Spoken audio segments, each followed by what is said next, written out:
It's snowing in the afternoon. People are scurrying home. The sun has set. It's still a winter's morning. It's February in Chicago. It's about -1 degrees. And I take you back now to level 7 of the Dearborn Building in Chicago. I take you back now to the office of Paul Harris, where 3 of his friends are gathered, waiting for a 4th to arrive. Cake? It looks delicious. Oh, thank you. My wife, Rachel, made it especially for today's meeting. She is an exceptional cook. That's a lucky man. What sort of cake is it?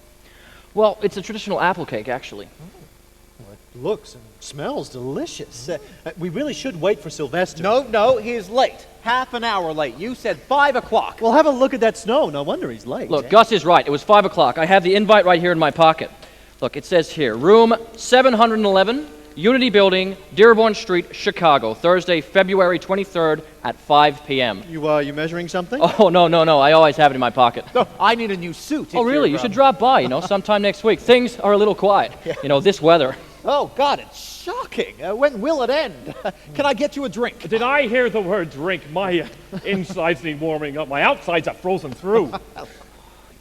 Good morning, and you're late. Oh, I know. I had to walk the whole way. There's nothing moving over there. 8 blocks. But before we go any further, I need to see the men's room urgently. There's not one public toilet in this city. Well, we really are quite keen to start eating Hiram's cake. Well, it's not actually mine. Well, it does look and smell delicious, though. Hey, bourbon? Yeah. Oh, that's because Rachel made it. A scotch for me, but no ice. There's enough of that outside. Like I said, it's a traditional apple cake, and she's a terrific cook. I'll have a bourbon. Speaking of the ice, I've heard in engineering circles that General Electric are bringing out a new household refrigeration unit that's powered entirely, on gas. Ingenious. Yeah. For households? It's a few years off yet, but it'll put all those ice vendors out of business. Oh, sorry. And yes to a bourbon. A tall one, thanks. We really should get down to business. Oh, yes, but do you mind if I stay by the fire for a bit? Yeah, you you thaw out over there, Sylvester, and we'll get started, okay? Please, continue, Paul. Your idea. Thank you. If I may, I'm going to give you a little background that you may not be aware of. I've spent many years traveling the world and the United States, working as a teacher, as a newspaper reporter, as a banker, and this has given me a pretty unique insight into my fellow man. It's really broadened my vision. In 1896, I settled here in Chicago, as you know, to start practicing law. Oh, and we 3, I believe, are your clients. That's right, Gus. So on to my idea. Sorry to interrupt, but this fire could really use some more coal. Well, you're the coal man. You should have bought a bucket. Well, I'll send you a ton over tomorrow. You'll need it with this weather settling in. I'd be much obliged, Sylvester, but if we can get back to the reason why we're here. Yeah, look, continue, Paul. Your idea. Thank you. So, it has taken me quite a few years to formulate this idea. It first came to me back in 1900. I was having dinner with a Chicago lawyer friend of mine, and after we'd eaten, we went for a walk throughout the neighborhood. Was that Bob? Yeah, Bob Frank, that's right. Yeah. I was really impressed with how he had made friends with all of the shopkeepers along the way. Now, I had been in Chicago since 4 years prior, and all of my clients were still merely business friends. Like you, Sylvester, Hiram, Gus. Look, Paul, I, for one, would be honored to be your friend. I concur. Ditto. Well, there's more to it than this, though. I am resolved to join or form a club. What sort of club? Well, there must be many young men in Chicago who've moved from farms and small villages to establish themselves in Chicago. Why not bring them together?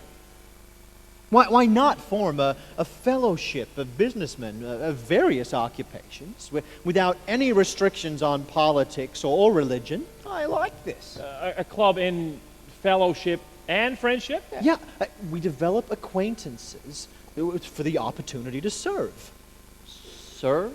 Yeah, well, as a group, we have the opportunity to serve the community. Needy causes. But there are many. Yes. Big projects, but small ones too. Okay.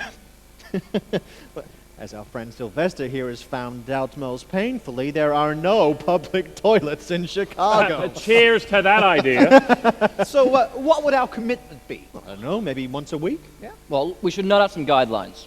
Oh, yes, that should be first on the agenda for next time. Yeah, should we say this time here next week? No, my place next time, then you all can walk the 8 blocks. And then mine after that. My wife, she'll make another cake. Oh, lovely. This cake does look delicious. When are we eating it? You can write me in for the following week. My friends, I am touched. What should we call ourselves? We need a name. FIB. What? Friends in Business. Not really appropriate. Fib? It was a joke. How about Stars and Stripes? That's a little parochial. This could go worldwide. Let's just start with Chicago Let's first. just start with this cake. I'm starving. Let them eat cake. Who said that? Marie Antoinette. And that started the French Revolution. That's it. What, a revolution? Yeah. No. Revolution. Revolving, going round.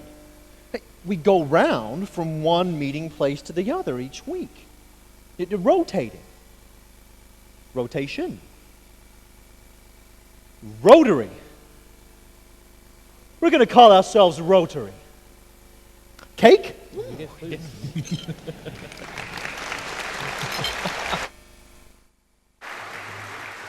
There you go, ladies and gentlemen. The very first meeting of Rotary International, Chicago 1905. Please thank my fellow colleagues from Willoughby Theatre Company, Mr. Peter Meredith, Mr. Jeremy Curtin, Mr. Luke Davis, and Mr. Mike Curtin. And I'm grateful to my friend Carla Moore, who wrote that play especially for our conference today. Thank you, gentlemen, and thank you.